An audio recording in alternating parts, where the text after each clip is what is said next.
All right, I'm here with Grace Kim, and we have a very fun, but maybe a little scary video ahead of us, but I'm honestly so pumped to do this. So as some of you maybe have seen, there's the Hot Ones show, and Sean Evans hosts that. We're basically doing our own version of it, and it is a tournament week, so Yes. good luck. Yes, thank you. And you're wearing white, so Yeah. you know, not your best move, Yeah, but not a you good look start. cute. But thank you. Yeah, not You a look good cute. start. At least I look the part. That's so all that it'll be fine. matters. Yeah. Okay, so what's your heat tolerance? What is it like? I think ever since coming out on tour, it's gone downhill. So I wouldn't say it's very good. So if I had to rate it out of 5, it'd probably be about a 2.5, maybe 3. It okay. depends. It depends, but very nervous. I guess we're about to find out. Yeah, we'll find out. Are you ready? Okay. not. Let's take our first bite. This one should be fine. I think we'll be okay. I don't know where to bite it from.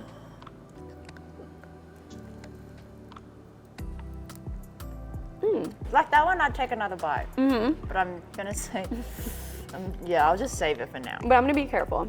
In Utah, last week, you had a great little top 10 finish. Yes. How nice is that, just going into the rest of the season? Does that give you confidence, or, you know, just in general getting a top 10 at a tournament? I mean, I think it's probably, like, it was great timing, you know, like I wasn't much in a good headspace leading up to this year. I had a long time off during the off season, and yeah, it just took a really long time getting back into it. It was pretty cold during Asia, and yeah, just seeing that, you know, results are slowly but surely coming through is quite nice, and obviously a top 10 helps. So yeah, hopefully we can just keep going. Yeah, I feel like people don't talk about that enough, like everything that kind of goes on like behind the scenes, just the mental part of it as well. So I mean, how fun to be able to eat some wings before a tournament, Yeah, look, but like this is definitely not something I'd do during a tournament week, so I wouldn't recommend, but we'll just do it for the sake of it. oh god. Oy. But the last one wasn't bad.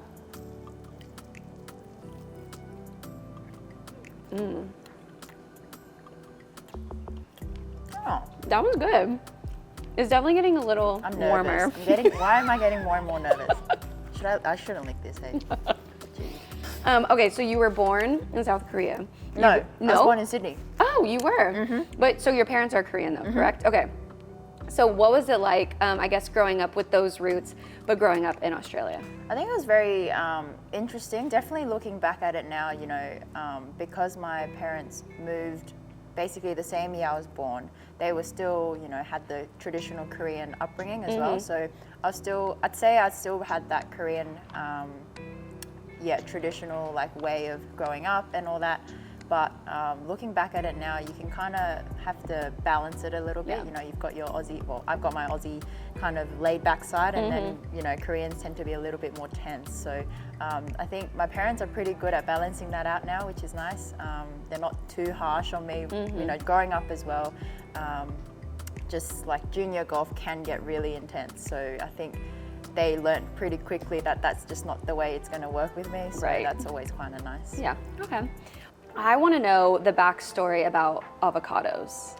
Because you have an avocado in your Instagram bio, and I've read an interview with you where you just love avocados, because I know someone showed up with a sign, right? Yeah. So I'm like, what's the correlation here? Look, I wish I really had a story here, but I just don't. I just like avocados. I didn't want people to find my golf ball in the trees or in the water, so it's a good like icebreaker on the tee too. Like you just go up and say, hey, I'm playing a shriko, whatever, with avocado, and everyone's like, oh my god, it's so cute. So that's always nice, but yeah, it's just something different other than my name. So people love it too, like when I sign it and give it away.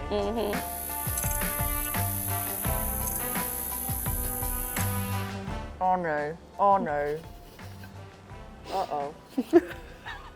I've also never ate on camera, so I feel kind of I'm funny. like a bit like, ooh. I'm like, ooh, pardon me.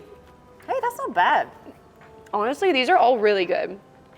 So, speaking of Aussie, I feel like all the girls out here that are from Australia, like you all have each other's backs, and I just love to see that.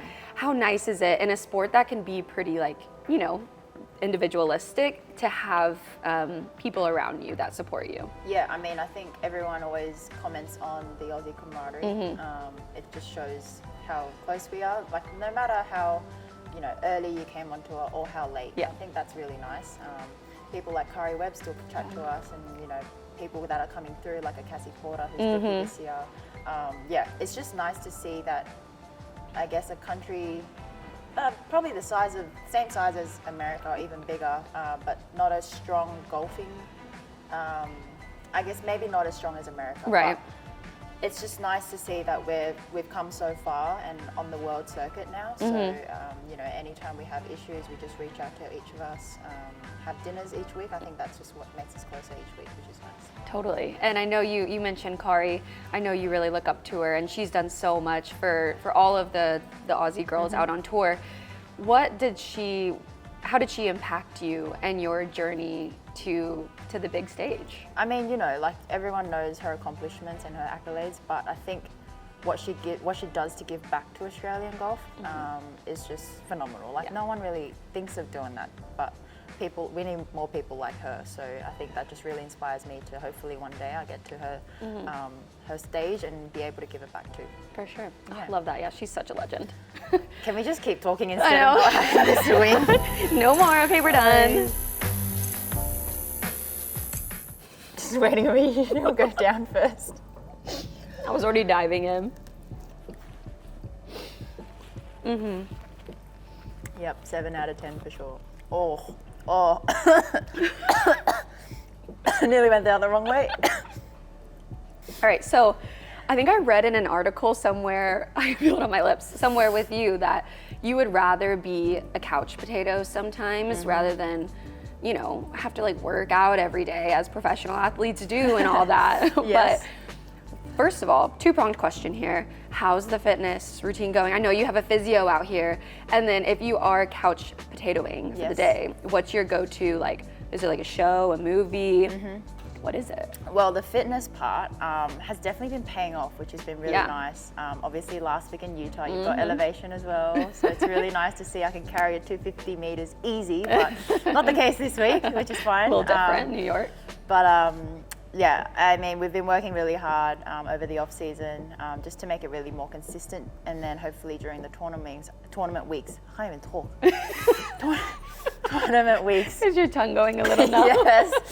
Tournament weeks, I'm not having to like back down too much, so I'm still going through the same motion, maybe a little bit lessened, but yeah, it's nice to see that the numbers are increasing, the speed's going quicker, so that's nice. Couch potatoing, on the other hand, I don't really do much. I don't really have a show. Like, I feel like you have phases where Netflix kind of goes on and off. Yeah. I just kind of wait for the big ones, like like a Squid Game or like a Grey's Anatomy is coming out again, so that's cool. I know, I saw that. That's awesome. So I'm normally just like a doom scroller. So I'm on my phone. TikTok, Instagram? Good. I had to delete TikTok. Yeah. It was just way too toxic for me. Oh, yeah. But you know, you just go straight onto Instagram Reels, so that helps. We're the same thing pretty much. Yeah, so yeah, I'm a bit of a doom scroller. So to stop that, I've actually bought a book. Oh, Yeah, she's a reader? So, no, she's a wannabe reader. She's trying. She's trying, yeah, not a reader. But, Okay, fair enough. Yeah, so.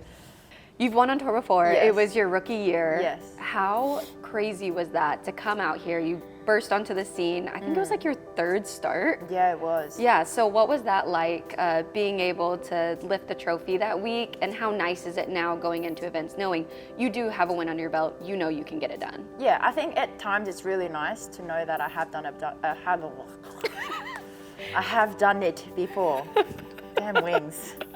But I think if I was to look back on it now, you know, I was pretty fearless. Yeah. And you know, once you spend more time on tour, there comes the demons in your mind, mind For and all sure. that. So, yeah, sometimes trying to think that way when things aren't going very well, it just seems like it's so far out of reach. But yeah, I think just knowing that that's the past, I've done it. It's on my resume now, so can't take that out, which is nice. So just trying to just push through every day. You know, again, done it before, I can do it again. So we'll see. Golf's a tough one. Like Yeah.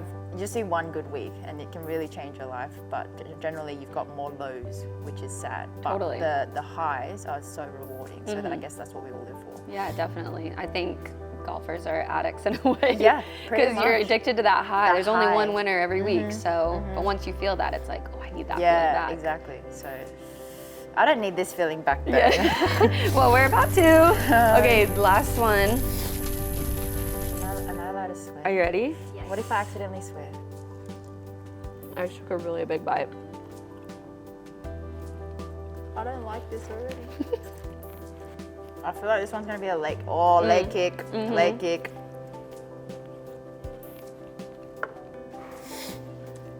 Why did I agree to this? Let's see if we can. It comes. Oh God! It comes so late. My mouth is watering so bad.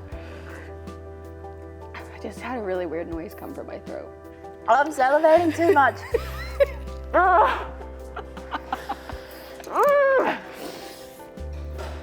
Okay, you can hit me with the question. All right, you ready?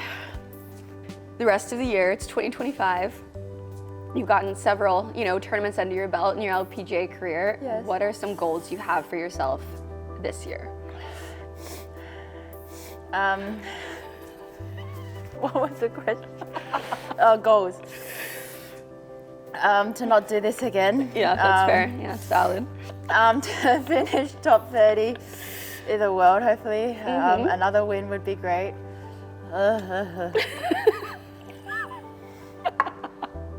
It's just so embarrassing, the sounds that are coming out. Now I'm definitely feeling this. Yeah, I think another win would definitely be great. So my end goal is obviously to become world number one. Hopefully we are Love just that. tracking that direction. How are we feeling? Like 1 to 10, 10 being like It's really just bad. like every time I breathe. Well, because the more you talk, the So worse it gets. I'll just shut up No, now. no, keep going. I should have mentioned that. Ooh. So end goal, world number one. Yes, it's there. Yeah, for It's sure. just everyone's journey is just different. So cheers to that. Cheers to that. Guys, thank you so much. Grace, thank you for doing this. Hopefully we don't feel this later and this fades in about 10 minutes. That would be great. I'll be checking up on you. Hopefully we're both not on the toilet or something. Yeah, send me a text in about 30 minutes. We'll see how we're doing. But Grace, thank you for doing this. Thank you, Hope. Good luck this week. Thank you. Maybe we'll see you back on our version of Hot Ones. No, I tap out. I'm done. Get someone else.